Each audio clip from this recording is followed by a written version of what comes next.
formal processes that needed to go through as the leadership changed. And in the very short window between the formal change of leadership and this visit, I spoke to the Premier by telephone. Significance in terms of the history of the relationship? Is it the most important development since Whitlam came here in the 70s? Oh, look, I think when people write the history of this relationship, they will, of course, always start it with Gough Whitlam and that tremendously courageous decision that he made to have diplomatic relations with China. And sitting here today, I don't think we feel the weight of that decision perhaps the way we should. It was a truly courageous decision in its time. And there have been steps forward in the relationship since. When the history of the relationship is written, this will be remembered. Lucy on the phone.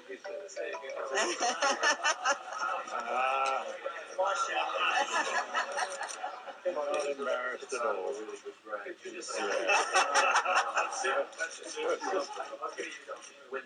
When the history of this relationship is. When the history of this... Thank you for the assistance from the sideline. When the history of this relationship is written, I think this will be remembered as a day that a big step forward was taken. Yes, John. What do you think Gough would think, or what do you hope he thinks of your work today? I think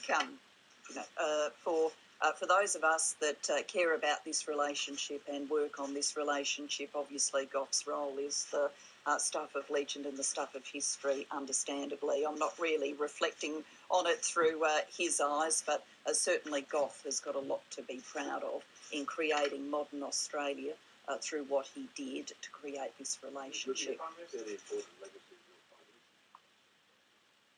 This is an important breakthrough for us, and I'm obviously very pleased, but I'm pleased for Australia. It's been a good week here.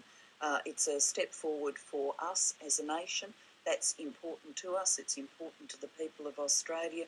It's important to peace, stability, the ability to talk about those things, the ability to talk about our economic relationship in a structured dialogue every year. Prime Minister, you said, I believe you're quoted as saying at some stage that foreign policy and foreign affairs issues will not be the top priority for you in your political life. Are you getting into that?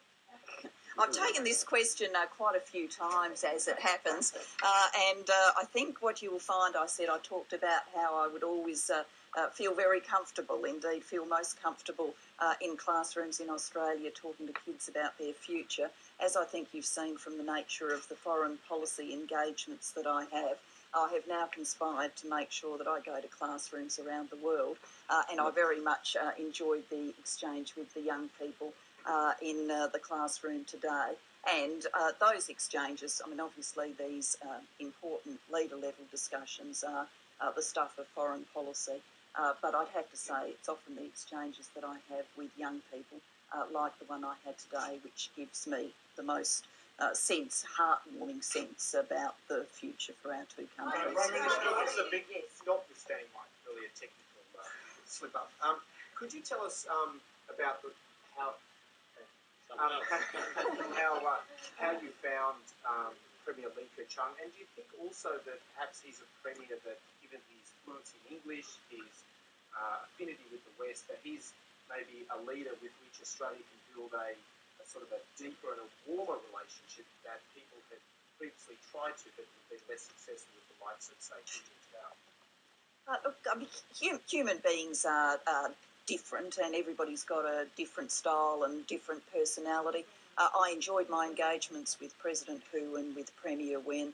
I've had the opportunity to meet Premier Li before. We, in fact, reflected on our earlier meetings in 2009 and then in Australia, and then in 2011 when I travelled here as Prime Minister. He's a outgoing person to talk to, a real sense of humour, quick to smile and to share a joke.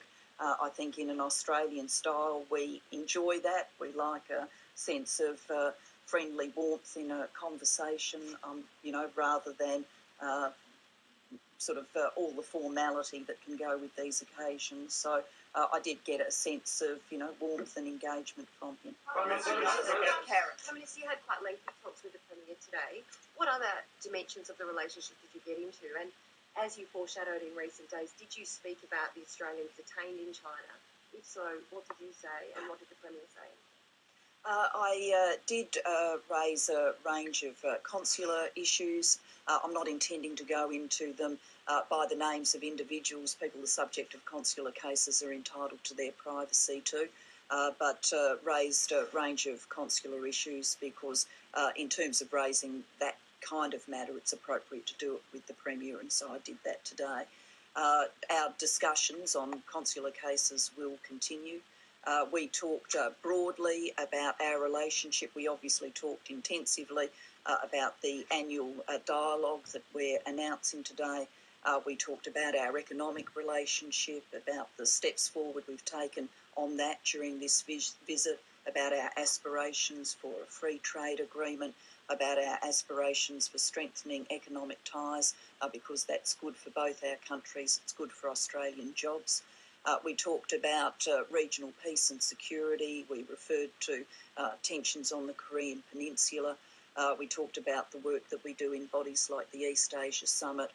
We talked about the defence links between our countries, our focus on things like carbon pollution and climate change, issues of cyber security, and I did canvass human rights questions, including Tibet.